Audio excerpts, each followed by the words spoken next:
Good morning student. Class 10 के अंदर quadratic equation चल रहा है मैथ्स के अंदर और उसके अंदर एक्सरसाइज 4.3 थी वो खत्म हो गई।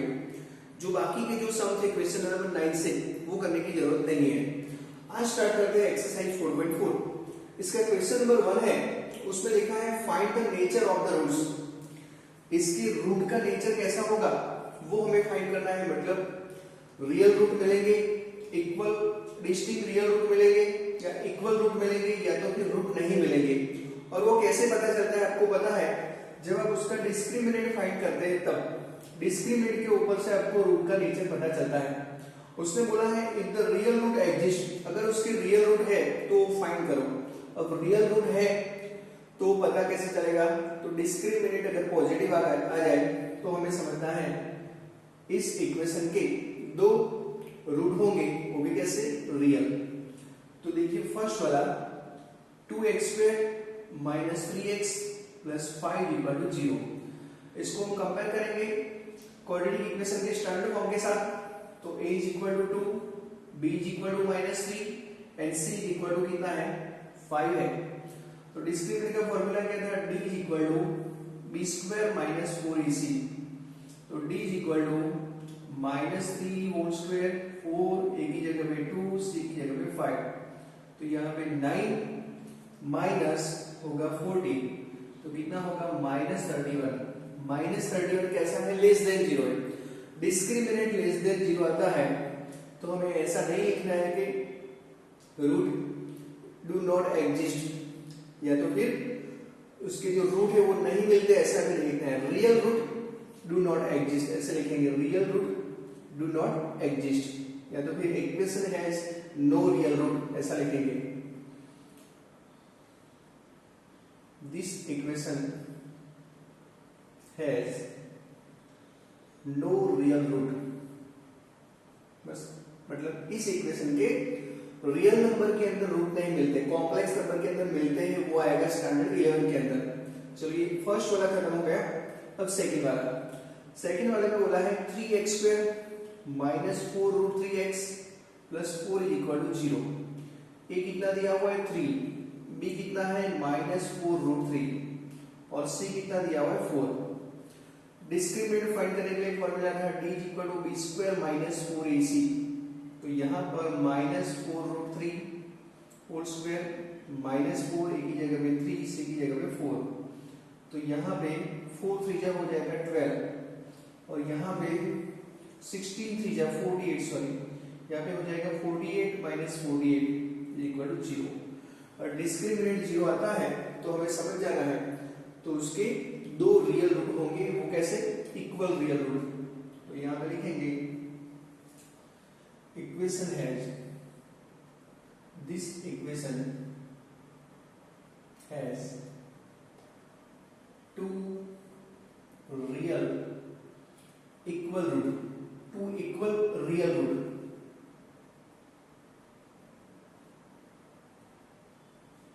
उसके रूट कैसे होंगे, दो एक जैसे। कई बार एग्जाम में होता है कि इसका डिस्क्रिमिनेंट फाइंड करो, एमसीक्यू के अंदर आ जाता है। याद रखना है अगर वो परफेक्ट स्क्वायर पॉलिनोमियल है, परफेक्ट स्क्वायर, तो उसका डिस्क्रिमिनेंट ऑलवेज 0 होगा। परफेक्ट स्क्वायर पॉलिनोमियल कैसे पता चलता है देख लीजिए। इसका रूट क्या निकलता है √3, इसका रूट क्या निकलता है 2 और इसका ट्वाइस क्या होता है 4 √3। अगर वो आपको बीच में दिखता है तो परफेक्ट स्क्वायर बन गई, तो उसका डिस्क्रिमिनेंट 0 होता है ऑलवेज। तो इसके दो रियल रूट तो है वो पता चल गया। तो कैसे फाइंड करेंगे, -b plus √b upon 2a। Beta is equal to -b minus √b upon 2a। आपको पता है कि b का वैल्यू 0 है तो यहाँ पर 0 रखेंगे तो ये तो कट हो जाएगा, तो alpha equal to -b upon 2 आएगा, बीटा भी -b अपॉन 2 आएगा। देख लीजिए एक जैसे ही फॉर्मूला बना। अब जो कोएफिशिएंट था वो लिख देते हैं। b का वैल्यू कितना था -3 मतलब 3 और a का वैल्यू था 2 2 जा 4, यहाँ पर वही का वही 3/4। तो देख लीजिए एक जैसे रूट आ गए, इक्वल रूट। लास्ट वाला या तो फिर इतना लिख दो, उसके बाद काउंट करते हैं।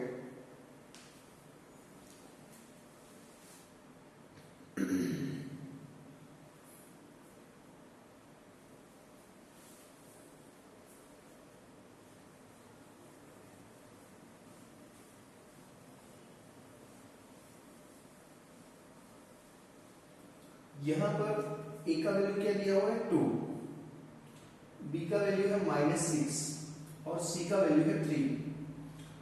d is equal to b square minus 4ac, तो d is equal to -6 whole square -4 2 और c का वैल्यू था 3, तो d is equal to 16 minus यहाँ पर होगा 24, 36 माइनस यहाँ पे होगा 6 6 हो जाए 24, तो कितना आएगा d इज इक्वल टू आएगा 12।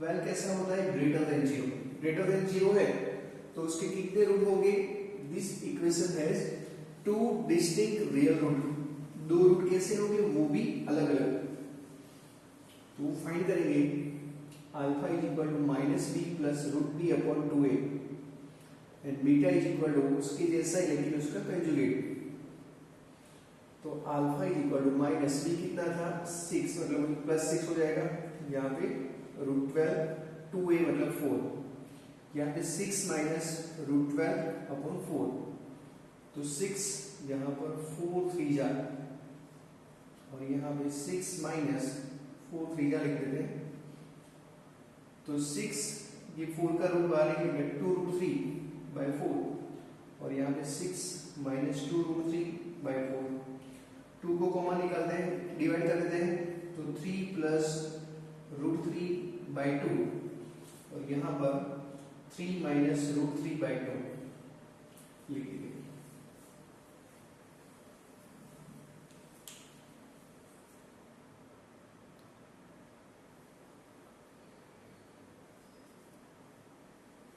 क्वेश्चन नंबर 2 में देखिए, find the value of k for which the following quadratic equation so that they have equal root.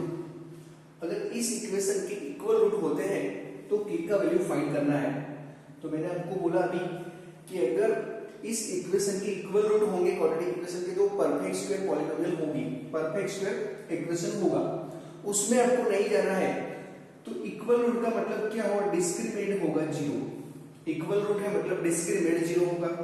तो यहाँ पर डिस्क्रिमिनेंट का फॉर्मूला क्या था, b square minus 4ac equal to 0। तो a यहाँ पर वैल्यू दिया हुआ है 2, b का वैल्यू है k और c का वैल्यू उसके अंदर दिया हुआ है 3, तो हम उसके अंदर वैल्यू पुट करेंगे तो k सब्जेक्ट बनेगा। तो यहाँ पर k स्क्वायर 4a जहाँ दिखता है वहां पर 2, c दिखता है वहां पर 3 इक्वल टू 0। तो k स्क्वायर माइनस यहाँ पे कितना हो जाएगा 24 इक्वल टू 0। तो k स्क्वायर इक्वल टू 24 हो गया, तो k इक्वल टू प्लस और माइनस √24 और 24 का रूट क्या निकलता है उसको ऐसे लिखेंगे 4 6 जा, therefore k equal two plus और माइनस 2√6, मतलब जहां पर आपको k दिखता है वहां पर क्या होगा 2√6 होगा, लिख दीजिए। और दूसरी मेथड भी है, अगर ये इक्वल रूट है तो इसका मतलब हुआ ये परफेक्ट स्क्वायर पॉलिनोमियल है, परफेक्ट स्क्वायर पॉलिनोमियल है तो इसके लिए क्या होता है, इसका मिडिल टर्म कैसा होता है, इसका रूट क्या निकलता है 2 का रूट 2, 3 का क्या निकलता है √3 और इसका ट्वाइस क्या होता है इतना, फिर हम उसको मल्टीप्लाई करेंगे तो √6 हो जाएगा। तो यहाँ पर वैल्यू देखिए k का वैल्यू आपको क्या दिखता है 2√6, वहां पर भी आ गया 2√6, लेकिन मिडिल टर्म जो होते हैं वो दो टाइप के हो सकते हैं, प्लस भी हो सकते हैं माइनस भी हो सकते हैं। सेकेंड वाला देखिए, सेकेंड वाले के अंदर लिखा है kx x minus 2 plus 6 equal to 0। तो यहाँ पर kx square minus 2k plus 6 equal to 0, यहाँ मल्टीप्लाई कर दिया kx square minus 2kx, kx square यहाँ पर minus 2kx plus 6 equal to 0। तो a का वैल्यू दिया हुआ है k, b का वैल्यू दिया हुआ है माइनस 2k और c का वैल्यू दिया हुआ है 6। Discriminant 0, b square minus 4ac equal to 0, जहां पर आपको b दिखता है वहां पर आपको लिखना है माइनस 2k, 4 दिखता है a दिखता है वहां पर k, c दिखता है वहां पर 6 इक्वल टू 0। तो यहाँ पर 4k square minus 24k equal to 0। Equation को 4 के साथ डिवाइड कर दो तो कितना हो जाएगा k square minus 6k equal to 0, k वहां से कॉमन निकाल दो तो होगा k माइनस 6 इक्वल टू 0। दो ब्रैकेट की प्रोडक्ट 0 कब होती है, फर्स्ट वाला 0 होता है तब, या तो फिर सेकंड वाला 0 होता है तब। तो k इक्वल टू 0 और k इक्वल टू 6। अगर आप इसके अंदर k का वैल्यू 0 रखोगे या फिर k का वैल्यू 6 रखोगे तब जाके क्या होगा, ये वैल्यू ये जो इक्वेशन है वो इसके इक्वल रूट होंगे। अगर हम k का वैल्यू 0 रखेंगे यहाँ पर तो क्वाड्रेटिक इक्वेशन नहीं बनेगा, इसीलिए हमें k का वैल्यू क्या रखना पड़ेगा, 6 रखना पड़ेगा। लिख दीजिए। वैसे k के वैल्यू दो टाइप के हो सकते हैं इस कैलकुलेट।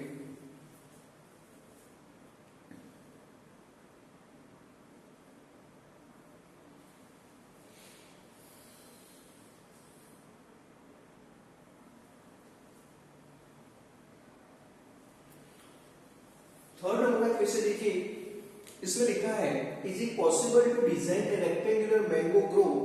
एक मैंगो ग्रो बनाना है और वो पॉसिबल है इस लेंथ का बनाना, ऐसा बोला है। whose length is twice its breadth and area is 800 metre square. उसकी जो लेंथ है वो ब्रेथ से ट्वाइस है। ये ABCD ये एक रेक्टेंगुलर मैंगो ग्रो है। यहां पर लिखा है उसका जो लेंथ है, length is twice its breath, मतलब अगर हम ब्रेथ को x सपोज करेंगे तो लेंथ कितनी होगी, 2x होगी। ये L और ये B, और इसका एरिया होना चाहिए 800 मीटर स्क्वायर। तो क्या ये पॉसिबल है, ऐसा बोला है। तो सबसे पहले इक्वेशन बनेगा, उसके बाद अगर x का रियल वैल्यू मिलता है, x जो मिलता है वो अगर रियल में मिलता है तो पॉसिबल है, मतलब इसका डिस्क्रिमिनेंट अगर पॉजिटिव मिलता है तो है। अगर डिस्क्रिमिनेंट पॉजिटिव है तो ये पॉसिबल है तो हमें लेंथ और ब्रेथ फाइंड करनी है। तो यहां पर लिखेंगे let the length is breadth, suppose कर देते हैं, लेट द ब्रेथ इज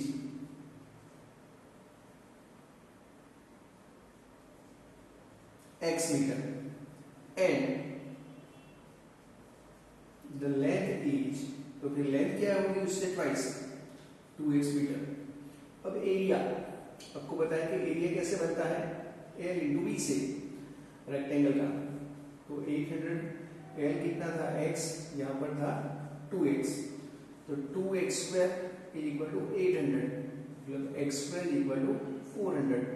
वैसे यहाँ से पता चल जाता है कि x के दो वैल्यू मिलेंगे, एक +20 एक -20, तो मतलब रियल वैल्यू यहाँ से मिल जाते हैं, तो डिस्क्रिमिनेंट नहीं फाइंड करना है तो भी चलेगा। अगर किसी को इक्वेशन बनाने डिस्क्रिमिनेंट फाइंड करना है तो भी चलेगा। देख लीजिए, अब x का वैल्यू नहीं दिखता तो हम क्या लिखेंगे, 0x, 400 को अंदर ले जाएंगे तो इतना होगा। तो a का वैल्यू इसमें कितना है 1, b का वैल्यू है 0 और c का वैल्यू है -400। डिस्क्रिमिनेंट पॉजिटिव आना चाहिए। वैसे यहाँ पर कुछ चेक करने की जरूरत नहीं है, क्योंकि ये जो इक्वेशन है यहाँ पर उसके फैक्टर मतलब इसके रूट मिलते हैं। रूट वो भी कैसे मिलते हैं, रियल रूट मिलना मतलब पॉसिबल है। सीधा रियल रूट फाइंड करोगे तो ये डिस्क्रिमिनेंट फाइंड करने की जरूरत नहीं है। डिस्क्रिमिनेंट पॉजिटिव आए तो भी हम लिख सकते हैं कि ये पॉसिबल है।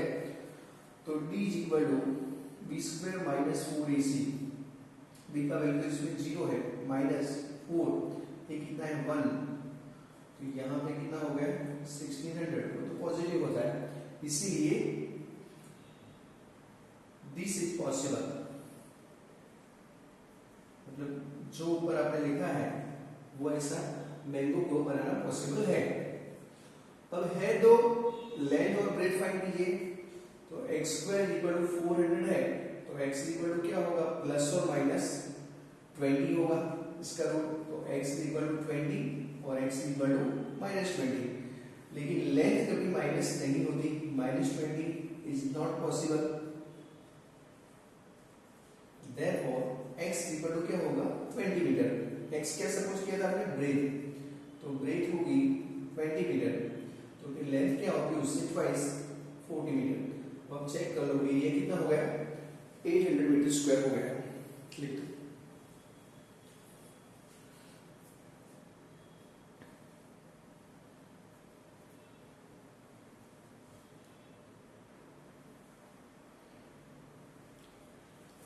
फोर्थ नंबर का सम देखिए, is the following situation is possible, if so अगर पॉसिबल है determine there present ages.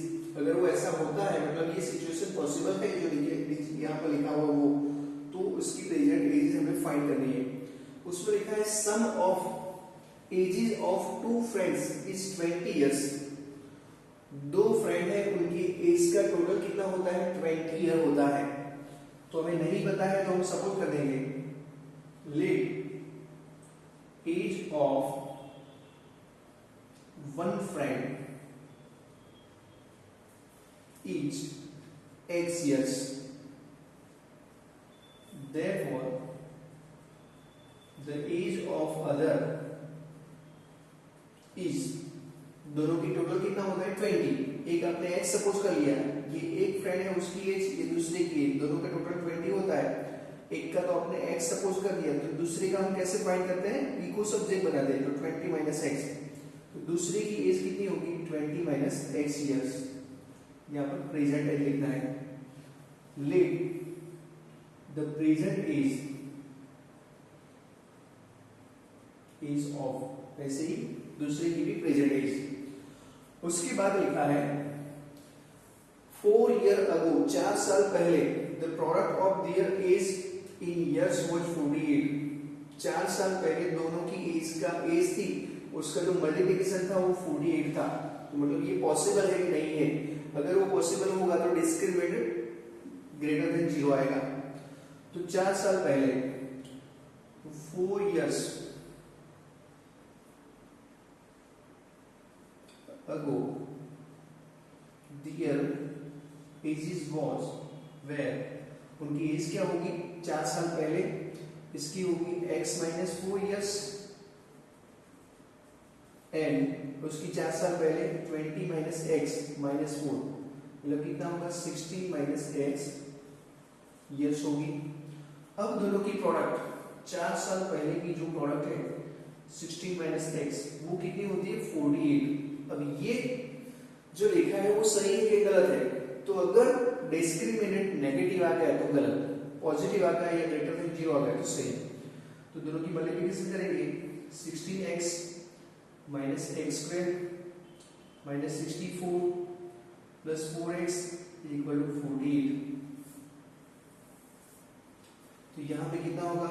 16x minus x square minus 64 plus 4x, यहाँ माइनस एक्स स्क्वायर, यहाँ कितना बन जाएगा?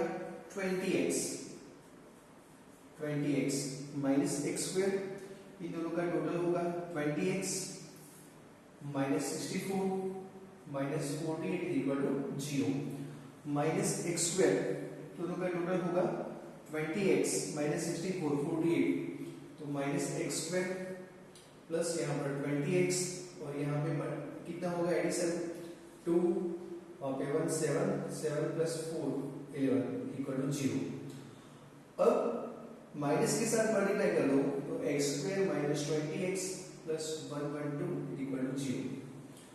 तो ए का वैल्यू इसमें कितना दिया हुआ है? 1, बी का वैल्यू कितना है? माइनस 20, और सी का वैल्यू है यहाँ पर 112।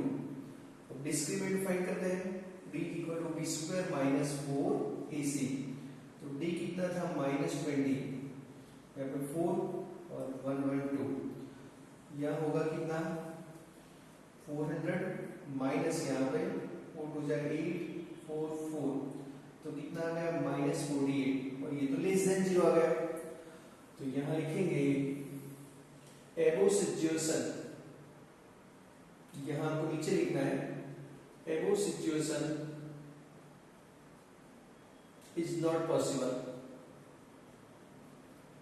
डिस्क्रिमिनेंट नेगेटिव आया मतलब रियल रूट नहीं मिलती, रियल रूट नहीं मिलती मतलब x की ऐसी वैल्यू नहीं होती जो रियल होती है।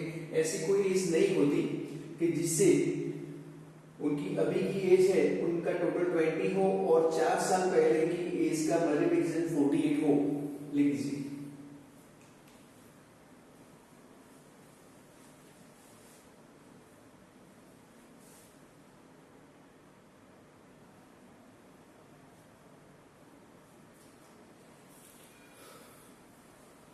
लास्ट सम आपका इस चैप्टर का, उसके बाद आपका ये चैप्टर खत्म हो जाएगा। Is it possible to design a rectangular park of perimeter 80 metre? ऐसा पॉसिबल है कि ऐसा आप रेक्टेंगुलर पार्क बनाइए जिसकी पेरीमीटर 80 होनी चाहिए। पेरीमीटर,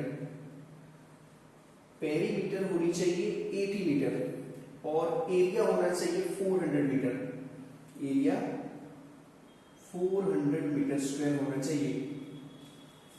ए बी सी डी, सपोज ये रेक्टेंगुलर एक प्लॉट है, यहां पार्क है, इसकी लेंथ एल और ब्रेथ बी है, तो यहां पर लिखते हैं लेट द लेंथ ऑफ